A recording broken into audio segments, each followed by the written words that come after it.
बेलापुर गांव में भोला नाम का एक पहलवान रहता था। बड़े बड़े पहलवान उससे कुश्ती लड़ने से घबराते थे। यही वजह थी कि आसपास के गांव में उसकी काफी दबदबा था। वह रोज सुबह शाम अखाड़े जाया करता था। अखाड़े में उसके बहुत से चेले थे। एक दिन अखाड़े में पैर दबाते हुए उसके एक चेले ने कहा, उस्ताद, काफी समय हो गया किसी पहलवान ने हारने के डर से आपसे कुश्ती लड़ने की कोशिश नहीं की। अरे मैं भी यही सोच रहा हूँ कि जब कोई पहलवान मुझसे लड़ने की हिम्मत नहीं जुटाएगा तो मेरी कुश्ती लड़ने की आदत छूट जाएगी। तो फिर क्यों ना आसपास के गांव में ढिंढोरा पिटवा दिया जाए कि रुस्तमे जहां भोला पहलवान कुश्ती लड़ना चाहते हैं। हाँ, पिटवा दे और ऐलान करा दियो कि भोला पहलवान को जो हरा देगा उसे 50,000 रुपए इनाम मिलेगा। क्या 50,000 रुपए का इनाम? अबे पट्ठो, क्यों आग फाड़ रहे हो? इनाम तो तभी देना पड़ेगा ना जब कोई मुझसे जीतेगा। वाह उस्ताद वाह, क्या दूर की पौड़ी लाए हो। यूं तो तुमसे कोई कुश्ती लड़ता नहीं, शायद 50,000 के नाम सुनकर कोई मुर्गा ही फंस जाए। चुप, हर समय बक बक करता रहता है। जा जरा तेल ले आ और मालिश कर दे, बदन टूटा जा रहा है। अब अभी लाया उस्ताद। चेला तेल की शीशी ले आया और मालिश करने लगा। उस्ताद, मैं हर दूसरे तीसरे दिन तुम्हारी मालिश करता हूँ। एक आध अच्छा दांव मुझे भी सिखा दो ना, ताकि तुम्हारी तरह नाम पैदा कर सकूं। चेले, मैंने अपने उस्ताद से दांव सीखने के लिए 5 साल उनकी सेवा की थी, पर तू तो कुछ महीनों में ही मेवा पाना चाहता है। उस्ताद, सेवा तो मैं भी तुम्हारी 5 साल क्या 10 साल तक करता रहूंगा। चल, तू भी क्या याद करेगा, मैं तुझे वही दांव सिखाता हूँ जिससे मैंने नामी पहलवान दारा सिंह को पछाड़ा था। तभी एक चेला भोला पहलवान के लिए दूध की बाल्टी ले आया। उस्ताद, मालिश बहुत हो चुकी है, अब दूध पी लो। घी मिलाकर लाया है ना? पूरा 1 किलो देसी घी मिलाकर लाया हूँ। तो फिर ला बाल्टी इधर दे। चेले ने बाल्टी चेले से बाल्टी लेकर भोला पहलवान ने मुंह से लगा ली। और एक ही सांस में 10 लीटर दूध की पूरी बाल्टी भोला पहलवान ने खाली कर दी। वाह, मजा आ गया, तबीयत खुश हो गई। उस्ताद, अगर तुम यहाँ पर इतना सारा दूध पीते हो तो घर जाकर क्या खाते होगे? घर जाकर बहुत थोड़ा सा खाता हूँ। 2 किलो भीगे हुए चने, 2 किलो मट्ठा, आधा किलो बादाम और किशमिश। पास में ही एक हलवाई रहता है, वह बेचारा 50 पूरियां और 2 किलो जलेबी दे जाता है। बस यही कुछ खाकर सब्र कर लेता हूँ। उस्ताद की खुराक सुनकर चेलों की हवा खराब हो गई। यह खाना थोड़ा है। और क्या, इससे कम खुराक क्या हो सकती है, क्यों उस्ताद? बिल्कुल चेले, तू वास्तव में समझदार है। और हाँ चेलो, क्या अब मैं तुम्हें रात की खुराक बताऊं? नहीं उस्ताद, वह बताने की जरूरत नहीं। तुम्हारी सुबह की खुराक सुनकर हमें अब 2-4 दिन वैसे ही भूख नहीं लगेगी। अब रात की खुराक भी बता दी तो शायद हम सब भूखे ही मर जाएं। दोपहर हो चुकी थी, इसलिए भोला अखाड़े से निकलकर अपने चेलों के साथ बस्ती की ओर चल दिया। ढिंढोरा पीटने के लिए कौन जाएगा? हम सब जाएंगे उस्ताद। ठीक है, लेकिन कल तक जरूर वापस आ जाना, मैं अखाड़े में ही मिलूंगा। ठीक है उस्ताद। कुछ देर बाद भोला पहलवान के चेले एक बड़ा ढोल लेकर आसपास के गांव में ढिंढोरा पीटने लगे। रुस्तम जहां, उस्ताद भोला पहलवान का ऐलान, हर खसोम के नाम, जिस किसी ने डिब्बे का दूध पियाओ वह भोला पहलवान से कुश्ती लड़ ले। मरने वाले को नहीं, जीतने वाले को 50,000 का इनाम मिलेगा। 50,000 का इनाम सुनकर हर किसी के मुंह में पानी आ गया। आहा, 50,000 का इनाम, अब तो मैं कुश्ती जरूर लड़ूंगा। पागल हुआ है, भोला पहलवान तेरी चटनी बनाकर तेरी पत्नी को खिला देगा और वो पागल होकर भंगड़ा बाजने लगेगी। उधर भोला पहलवान के चेले गांव-गांव ढिंढोरा पीटते हुए घुमंडपुर पहुंचे। पंडित जी, हजारी लाल और सैकड़ा प्रसाद को ठीक करने का यह बहुत अच्छा मौका है। क्यों ना उन दोनों को भोला पहलवान से भिड़ा दिया जाए, बच्चू सारी हेकड़ी फूल जाएंगे। भाई धन प्रसाद जी, आपने ठीक कहा, लेकिन क्या वे शैतान हमारी सुनेंगे? पंचायत में बुलाकर कहेंगे तो उन्हें तैयार होना ही पड़ेगा। तो चलिए हम इसी समय मुखिया के पास चलते हैं। दोनों गांव के मुखिया के पास पहुंचे और उन्हें सारी बात बताई। बात तो आप दोनों की ठीक है, इस तरह गांव वालों को उनकी ओछी हरकतों से छुटकारा मिल जाएगा। ठीक है, कल ही उन्हें पंचायत में बुलवाता हूँ। और मुखिया ने हजारी लाल और सैकड़ा प्रसाद के घर पंडित जी को सूचना देने के लिए भेज दिया। वाह, सोने की कितनी अच्छी तरकीब निकाली है दोनों ने। एक पलंग के ऊपर सो रहा है, दूसरा नीचे। अरे उठो जागो। क्या बात है भाई, तुम्हें कोई तकलीफ है? पेट में दर्द हो तो हकीम झटका प्रसाद के पास जाओ, पेट का दर्द सिर में पहुंच जाएगा। मुझे कहीं कोई दर्द नहीं है। मुखिया जी ने तुम दोनों को कल सुबह पंचायत बुलाया है। कल सुबह बुलाया है ना, तुम फौरन यहाँ से फूट जाओ, हम कल पहुंच जाएंगे। लगता है कल रात किसी ने हमें मुर्गी चुराते देख लिया होगा। हाँ, तभी तो मुखिया ने हमें कल पंचायत में बुलाया है। खैर छोड़ो इन बेकार की बातों को और तान कर सो जाओ, कल की कल देखी जाएगी। अगले दिन पंचायत में पहुंचते ही, मुखिया जी हमें माफ कर दीजिए, हम फिर कभी मुर्गी चुराने जैसी गलती नहीं करेंगे। मुर्गी चुराना तो दूर, हम मुर्गियों की ओर आंख उठाकर भी नहीं देखेंगे। गाँव के मुर्गों से ही हम काम चला लेंगे। जिसकी मुर्गी उन दोनों ने चुराई थी वह औरत भी वहाँ मौजूद थी। सत्यानाश हो जाए तुम दोनों का, कहाँ है मेरी मुर्गी? वो तो हम कल ही रात पका कर खा गए। हाँ, एक प्लेट तुम्हारे लिए भी रख छोड़ा है, कहो तो अभी ला दूं? क्या? अगले पल, तुम दोनों ने मेरी मुर्गी डकारी है, मैं तुम्हारा भेजा खाऊंगी, नास पिटो। मुखिया जी हमें इस चुड़ैल से बचाइए। शांति शांति। मुखिया ने बड़ी मुश्किल से उस औरत को शांत किया, फिर उन दोनों को बोले, तुम दोनों ने गांव वालों को बहुत परेशान कर रखा है, अतः तुम्हारी सजा ये है कि तुम दोनों को भोला पहलवान से कुश्ती लड़नी होगी। कुश्ती? हमारे बाप दादा ने भी कभी कुश्ती नहीं लड़ी, फिर भला हम कैसे लड़ सकते हैं? तो फिर दूसरी सजा मिलेगी। गांव में जिन जिन को तुमने परेशान किया है वह सब तुम दोनों को एक एक लाठी मारेंगे। मुखिया की बात सुनकर दोनों की हवा खराब हो गई। गांव में ऐसा कौन व्यक्ति बाकी था जिसे उन्होंने परेशान नहीं किया था? लाठी? ऐसा गजब मत कीजिए मुखिया जी, हमारा सिर तो कुतुब मीनार बन जाएगा। हमें कुश्ती लड़ना मंजूर है। हजारी लाल तो गधा है, इसे कुछ नहीं मालूम। हमारे बाप दादा बहुत बड़े पहलवान थे, उन्होंने बहुत कुश्ती लड़ी थी, फिर भला हम क्यों नहीं लड़ सकते? हाँ मुखिया जी, हम बिल्कुल लड़ेंगे। भला भोला पहलवान की क्या मजाल जो हमसे कुश्ती जीत जाए। ये हुई मर्दों वाली बात, तो फिर बोल दो भोला पहलवान को। बिल्कुल बोल दीजिए, लेकिन हम 1 महीने बाद ही लड़ेंगे उससे कुश्ती। ठीक है। गांव वालों, हजारी लाल और सैकड़ा प्रसाद भोला पहलवान से कुश्ती लड़ने के लिए तैयार है। हजारी लाल जिंदाबाद, सैकड़ा प्रसाद जिंदाबाद। वाह! नारे सुनकर दोनों फूल कर कुप्पा हो गए। यूं तो हम भोला पहलवान को 2 मिनट में चित कर सकते हैं, लेकिन बिना कुछ खाए पिए और कसरत किए अगर हमने उसे चित कर दिया तो ना हमें मजा आएगा और ना आप लोगों को। इसलिए आप लोगों को हमारे खाने पीने का इंतजाम करना पड़ेगा और एक अखाड़ा भी खोदना होगा ताकि हम वहीं कसरत कर सके। गांव वालों को तुम्हारी हर बात मंजूर है। ठीक है, फिर हम जा रहे हैं। जब अखाड़ा खुद जाए तो खबर कर देना। मुखिया धन प्रसाद और पंडित जी को छोड़कर बाकी सब लोग चले गए। ये दोनों तो बहुत चालू निकले।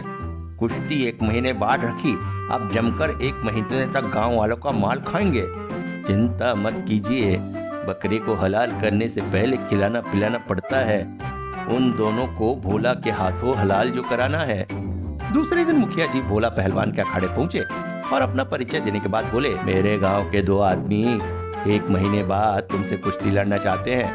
वाह, यह तो बड़ी खुशी की बात है। मैं 1 माह इंतजार करूंगा। तो ठीक है, मैं चलता हूँ। ठीक 31वें दिन हमारे पहलवान तुम्हारे अखाड़े पहुंच जाएंगे। मुखिया के जाने के बाद उस्ताद, उन दोनों को ऐसी पटकनी मारना कि 1 महीने तक बिस्तर से न उठ सके। हाँ, वो मैं करूंगा। जोर से दबा। पता नहीं दोनों कैसी कुश्ती लड़ते होंगे। हो सकता है मुझसे ज्यादा ताकतवर हो और मुझे चित्त कर दे। कहाँ गुम हो गए उस्ताद? कुछ नहीं, मैं सोच रहा था कि दोनों पर कौन सा दांव मारा जाए। उस्ताद, धोबी पठार लगाना। नहीं नहीं, घोड़ा पछाड़ लगाना। यह दोनों धोबी पाट और घोड़ा पछाड़ की लट लगाए हुए हैं और मुझे 50,000 की चिंता हो रही है। कुछ सोचने विचारने के पश्चात भोला चेलों से बोला, सुनो, तुम और लाखन घाटमपुर चले जाओ और पता करो कि जो व्यक्ति मुझसे लड़ना चाहते हैं उनके नाम क्या है। वे मुझसे ताकतवर है या दुबले पतले। ठीक है उस्ताद। इधर गांव वालों ने हजारीलाल सैकड़ा प्रसाद के लिए अखाड़ा खोदकर कसरत करने के सभी सामान वहां पहुंचा दिए और यह भी तय कर दिया था कि हर रोज 1-1 सेर दूध और पाव भर घी इन्हें दिया जाएगा तथा बाकी चीजों का इंतजाम मुखिया जी करेंगे। देख लो, गांव वालों ने सारा इंतजाम कर दिया है। अब तुम लोग जमकर कसरत शुरू कर दो। वो तो शुरू ही कर देंगे, लेकिन बिना तेल मालिश किए कसरत करने में मजा नहीं आएगा। ठीक है, तेल भी आ जाएगा। या हुई ना कोई बात, लेकिन असली सरसों का तेल ही भिजवाइएगा। ज्यादा नहीं, केवल 2 ड्रम। 2 ड्रम? अरे भाई, इतने तेल का तुम क्या करोगे? मालिश करेंगे और क्या करेंगे, खुद ही सोचिए। जागने के बाद मालिश शुरू होगी और सोने तक चलेगी। 2 ड्रम खर्च हो ही जाएगा। यहाँ से फूटने में ही भलाई है। या दोनों तो मुझे मूर्ख बना रहे। खैर, भोला पहलवान की पकड़ में आएंगे तो सारा खाया पिया तेल समेत बाहर निकल जाएगा। चलो अब कसरत शुरू कर दे। नहीं, पहले दूध पी ले और फिर कसरत करेंगे। यह बात भी ठीक है। जब शरीर में जान ही नहीं होगी तो कसरत कैसे करेंगे।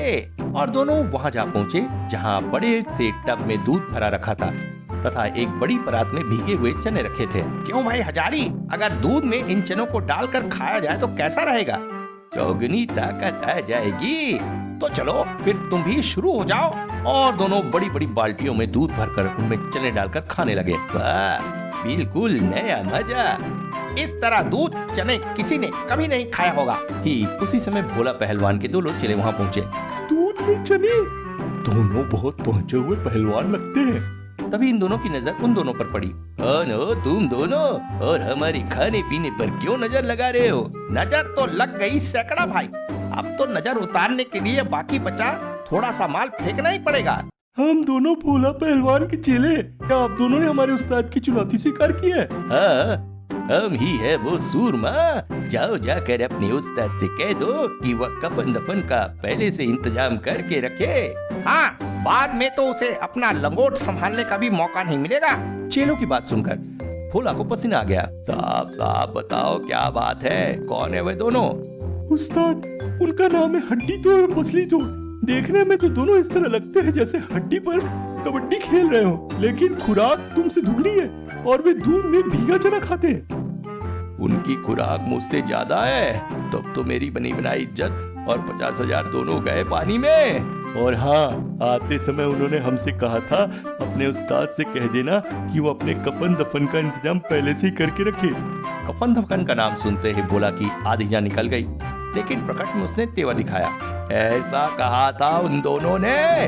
उनकी यह मजाल की मुझे धमकी दे। मैं अभी जाकर उनके नक्शे ढीले कर सकता हूँ, लेकिन सोचता हूँ क्या फायदा।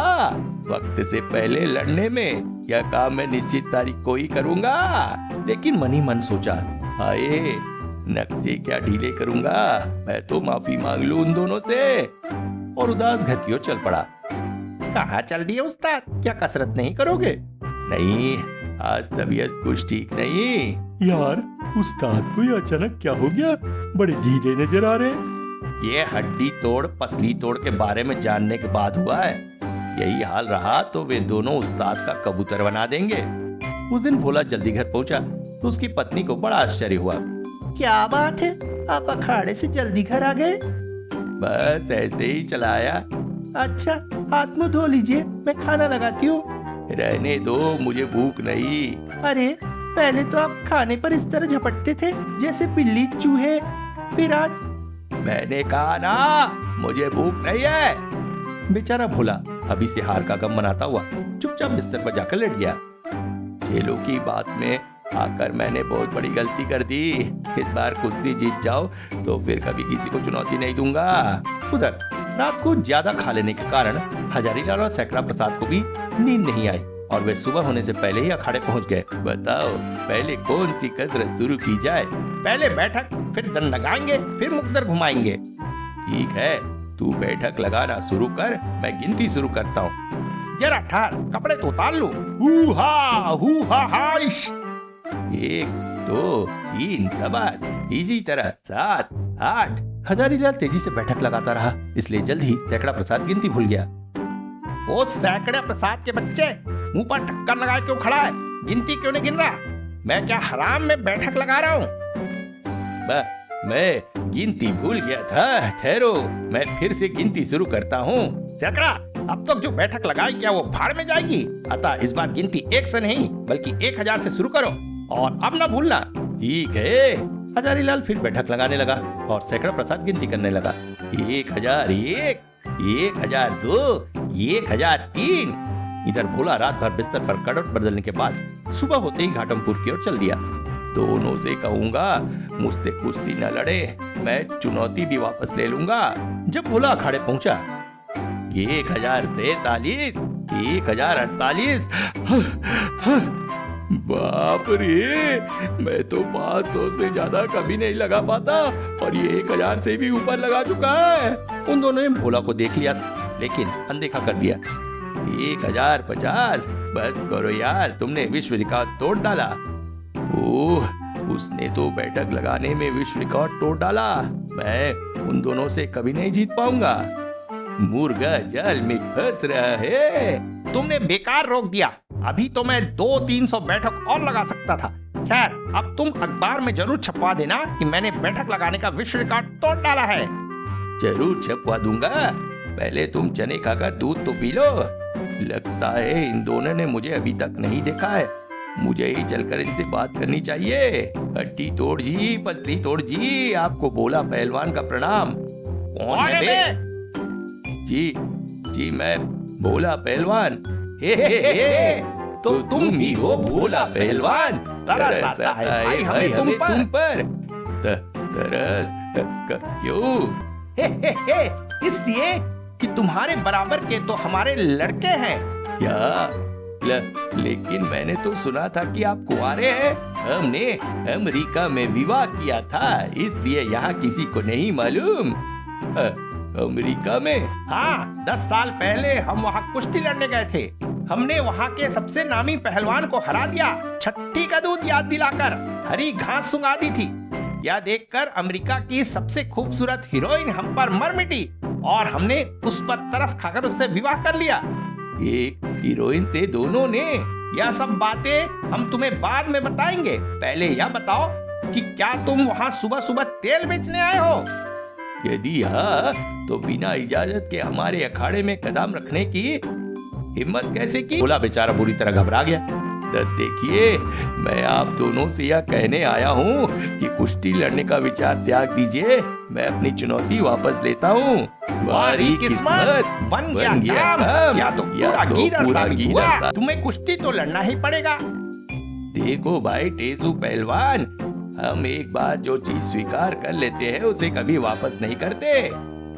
आप कृपा करके समझने की कोशिश कीजिए, यह मेरी इज्जत का सवाल है। हमारी भी इज्जत का सवाल है, लेकिन एक काम हो सकता है। कौन सा काम? जल्दी बताइए। अगर तुम 10,000 रुपया हमें पहले से दे दो तो हम तुम्हें कुश्ती में धीमे से पटकेंगे। हाँ, वरना अब तुम्हें इतनी जोर से पटकेंगे कि तुम्हारी हड्डियों के सैकड़ों टुकड़े हो जाएंगे, इतनी कि तुम्हारी अम्बा भी गोंद लगाकर उन्हें दोबारा न जोड़ पाएगी। भोला कांप उठा। अरे मेरी माँ! अगले पल मैं 10,000 रुपए दे दूंगा। तो ठीक है, जाकर रुपए ले आओ, हम यहीं तुम्हारा इंतजार कर रहे हैं।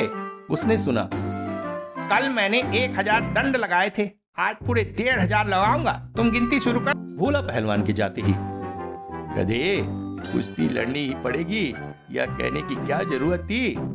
तो बिल्कुल उल्लू है। अगर उसकी बात हम आसानी से स्वीकार कर लेते तो क्या उसे हम पर संदेह नहीं होता, और कुश्ती कैंसिल होने पर हमें यह तरमाल कौन देता। ये कहते हो हजारू, ऐसी हेस जीवन में फिर नसीब नहीं होगी। लेकिन सैकड़ों, एक बात समझ में नहीं आई, भोला पहलवान अपनी चुनौती वापस क्यों लेना चाहता है? और वह कुछ घबराया हुआ सा भी दिख रहा था। कहीं उस पर यह असर हमारी बातों और हरकतों से तो नहीं हुआ? हो सकता है हमें ऐसी उल्टी सीधी हरकतें करते रहनी चाहिए। उधर बेचारा भोला मायूस सा अपने गांव की ओर चला जा रहा था। अब 10,000 का चूना और लगेगा, कुश्ती हार कर तो मैं बर्बाद हो जाऊंगा। मुझे हर हाल में कुश्ती जीतनी होगी। अपने गांव पहुंचकर भोला सीधा अपने अखाड़े में पहुंचा। उस्ताद सुबह क्यों नहीं आए थे? काम से चला गया था। खैर सवाल जवाब छोड़ और घाटमपुर चला जा और देख वे दोनों पहलवान क्या कर रहे हैं। उस्ताद मैं अभी चला जाता हूँ, पर कसरत तो शुरू करो। कहीं इस बार तुम हम लोगों की नाक कटवाने का इरादा तो नहीं है? क्या बे, मैं कुश्ती जीत कर ही रहूंगा, वरना गांव वालों और चेलों के सामने मेरी नाक कट जाएगी। और भोला ने तुरंत बैठक लगानी शुरू कर दी। उधर हजारी और सैकड़ा अखाड़े में तेल मालिश करते रहे। एकाएक हजारी लाल की नजर दूर से आते भोला के चेले पर पड़ी। ओहो, भोला का चेला वह इधर ही आ रहा है। चिंता मत करो और देखो मेरा कमाल। भागता हुआ सैकड़ा तेल के ड्रम के निकट पहुंचा। इसमें ही सिर डाल दूंगा। और जैसे ही चेला अखाड़े के अंदर पहुंचा, सैकड़ा प्रसाद ने सिर तेल के ड्रम में डाल दिया। अरे ये क्या कर रहा है? लगता है सर मजबूत बना रहा है। हजारी लाल ने भी आओ देखा ना था, झटके से चेले के सामने सिर के बल खड़ा हो गया और बोला, ए सीधे खड़े रहो। मैं तो सीधा खड़ा हूँ, उल्टे तो आप हैं। ओ याद आया, मैं उल्टा आसन लगाए हूँ। उधर सैकड़ा सिर को बार बार डम में डालकर निकाल रहा था। उफ, यह क्या कोई नई तरह की कसरत कर रहा है? चलकर उस्ताद को बताना चाहिए। चेला वापस लौटकर भोला को मिला और उसे सारी बात बता दी। अब तुम वहां जाकर उनसे पूछना कि वह कौन कौन से दाव जानते हैं और उनके गुरु का क्या नाम है। ठीक है। अगर मुझे यह मालूम हो जाए कि उन दोनों को कौन कौन से दांव आते हैं तो आसानी से हरा दूंगा। उधर घाटमपुर में उन दोनों की तैयारियां देखकर गांव वालों में भी कानाफूसी शुरू हो गई। भाई यह दोनों तो इस तरह कुश्ती की तैयारी कर रहे जैसे सचमुच भोला पहलवान को हरा देंगे। अभी कैसी बातें करते हैं पंडित जी? कहाँ ये सीख चलाई, कहाँ भोला पहलवान, भला ये क्या जीत पाएंगे? इत्तेफाक से सैकड़ा प्रसाद को एक नामी पहलवान का नाम ध्यान में आ गया। हमारे गुरु का नाम गामा पहलवान है, अब फूटो यहाँ से। जाता हूँ। चेला फौरन वहाँ से चल दिया। हड्डी तोड़ दो, पसली तोड़ दो, गुरु का नाम गामा पहलवान। अखाड़े पहुंचकर चेले ने भोला को यह सब कुछ बता दिया। गामा पहलवान का नाम तो सुना है, लेकिन हड्डी तोड़ पसली तोड़ दाव का नाम आज तक नहीं सुना। अगले दिन भोला पहलवान पुराने पहलवान के पास पहुंचा। कहो बेटे, कैसी आना हुआ? तुम्हारा जिस्म बता रहा है तुम पहलवान हो। बिल्कुल सही फरमा रहे गुरुजी, लेकिन मेरी पहलवानी इस समय खतरे में है, कृपया मेरी इज्जत बचाइए। भाई आराम से बैठकर पूरी बात बताओ, मैं तुम्हारी मदद जरूर करूंगा। गुरुजी, मैं जिन दो आदमियों से कुश्ती लड़ना चाहता हूँ वह हड्डी तोड़ पसली तोड़ दाव जानते हैं। आप इन दावों की कृपया कार्ड बता दीजिए। अरे तुम काट की बात कर रहे हो? मैं इन दावों का नाम पहली बार सुन रहा हूँ। फिर मैं क्या करूँ? अच्छा ये बताओ, इन दोनों के उस्ताद का नाम क्या है? गामा पहलवान। अब तो तुम अपनी छुट्टी समझो। गामा दुनिया का नामी पहलवान था, उसके चेले तुम्हारा मुरब्बा बना डालेंगे। मुरब्बा। भोला कई पहलवानों से मिला, लेकिन हर जगह उसे निराशा ही हाथ लगी। मालूम नहीं। अब क्या करूं? किससे जाकर उन अजीब दावों की काट पूछूं? उधर हजारी और सैकड़ा दूर दूर के अखाड़ों में जाकर पहलवानों को कुश्ती लड़ते देखते और दाव सीखने की कोशिश करते। देख रहा, ये दाव याद कर ले। कर लिया। 15 दिनों कसरत करके और तरमाल खाकर दोनों पर चर्बी चढ़ गई। यार हम तो मोटे होते जा रहे हैं। देख ले, यह सब कुश्ती लड़ना स्वीकार करने का कमाल है। इधर भोला हार के गम में सूखा जा रहा था। मुझे फिर से खिलाई पिलाई शुरू करनी पड़ेगी, वरना मैं दुबला पतला हो जाऊंगा। कुश्ती के दिन करीब आ रहे। बेलापुर वाले एक बड़े मैदान में कुश्ती के लिए अखाड़ा खोद रहे थे। भाई अखाड़ा जरा गहरा खोदना, वरना हमारा भोला पहलवान उन दोनों को पटकेगा तो उनकी हड्डी पसलियां टूटनी शुरू हो जाएंगी। कुश्ती से एक रात पहले। देखड़ा, उठो और चलो मेरे साथ। इतनी रात में कहाँ जाओगे? चुपचाप सो जाओ, सुबह कुश्ती लड़नी है। कुश्ती जीतने का ही तो जुगाड़ करने जा रहा हूँ। बेला पुल चढ़ना है पेड़ काटने के लिए। सुबह होने से पहले हमें यहाँ लौट भी आना है। पेड़ काटने के लिए 2 कुल्हाड़ी लेकर दोनों बेलापुर की ओर चल दिए। भाई हजारू, पेड़ काटने से हमें क्या फायदा होगा? फायदा तुम्हें सुबह अपने आप मालूम हो जाएगा। कुछ देर बाद दोनों अखाड़े के पास पहुंच गए और आसपास के पेड़ काटने लगे। पेड़ पूरा मत काटना, थोड़ा सा अटका रहने देना ताकि जरा सा धक्का देने पर वह गिर जाए। अखाड़े के पास पहुंचे तो उन दोनों ने देखा भोला पहले ही मौजूद था और बैठक लगा रहा था। भोला, बेकार ही उठक बैठक लगा रहे हो, न तो तुम्हें ही है। फिर दोनों ने रात काटे गए पेड़ की ओर चल दिए। कहाँ जा रहे हो? कुश्ती नहीं लड़ोगे क्या? जरूर लड़ेंगे प्यारे, जरा पहले पेड़ों से तो जोर आजमाइश कर ले। पेड़ों से जोर आजमाइश? क्या मूर्ख है ये दोनों। उन्हें पेड़ों की ओर जाते देखकर अखाड़े के चारों ओर बैठे लोगों को भी बड़ा आश्चर्य हुआ। यह क्या करने जा रहे हैं? दोनों पेड़ों के पास पहुंचकर उन्हें धक्का देने लगे। धक्का देने से पहले से ही कटे पेड़ चरचराने लगे और फिर जरा जरा से अटके वे पेड़ उन दोनों के कुछ धक्का देने से गिर पड़े। ओह, वे तो पेड़ों को तिनके की समान गिरा रहे हैं। लेकिन इससे पहले कि भोला पहलवान सैकड़ा प्रसाद को पटकता, हजारीलाल चिल्ला उठा। मौका अच्छा है पसली तोड़ पहलवान, लगा दे पसली तोड़ दाव। पसली तोड़ दाव का नाम सुनते ही घबराकर भोला ने सैकड़ा प्रसाद को छोड़ दिया और उछलकर पीछे हट गया। मैं बच गया, नहीं तो 1-2 पसलियां जरूर टूट जाती।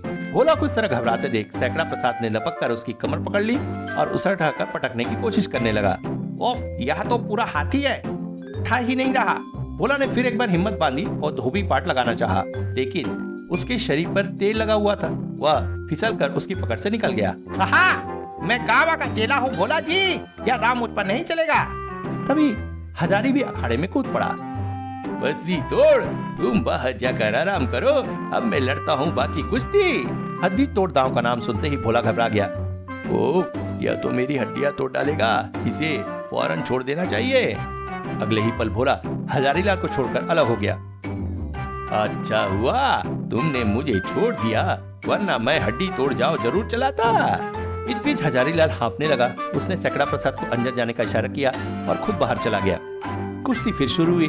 सैकड़ा प्रसाद ने इस बार झुककर भोला पहलवान की दोनों टांगे पकड़ ली। अब मैं तुझे 8 खाने चित्त कर दूंगा। कुश्ती देखकर घाटमपुर के एक छोकरे को इतना जोश आया कि वह चिल्लाकर कहा, अरे पसली तोड़ पहलवान, मैं तुम्हें 2 मुर्गे खिलाऊंगा, लगा दे पसली तोड़ दाओ, हड्डी तोड़ दाओ, दोनों एक साथ।